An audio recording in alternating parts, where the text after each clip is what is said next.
Arestado ang isang estudyante sa isinagawang buy-bust operation ng pulisya sa Purok Tagumpay, Barangay GPS, Coronadal City, South Cotabato nito lamang ika-4 ng Oktubre taong kasalukuyan. Kilala ng mga otoridad ang naaresto na si alias Junjun, 21 anyos, binata, estudyante at residente ng Purok Maharlika, Barangay GPS, Coronadal City, South Cotabato. Esto ang suspect bandang alas 4 Gs ng hapon ng mga tauhan ng Coronadal City Police Station kasama ang Regional Intelligence Division 12 Tracker Team Charlie, South Cotabato Police Intelligence Unit at Philippine Drug Enforcement Agency 12. Nakuha mula sa sospek ang 3 pakete ng pinaghihinalaang shabu, isang 1,000 peso bill bilang buy-bust money at isang motorsiklong Honda XRM 125 na ginamit ng sospek.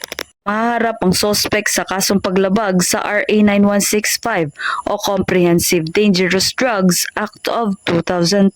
Ang matagumpay na operasyon ay resulta sa pagpapaigting ng kampanya laban sa iligal na droga sa kanilang nasasakupan upang manatiling ligtas at maayos ang komunidad para sa bagong Pilipinas.